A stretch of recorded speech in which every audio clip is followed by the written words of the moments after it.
Айтам, көйдөнү дагы 0, кругозору да 0. Биздин кыргыздардын кругозору да 0 да. Бүт баарынын ба?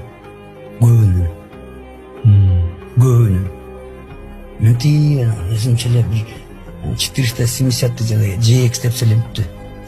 GX бүттү. GX деш керек да.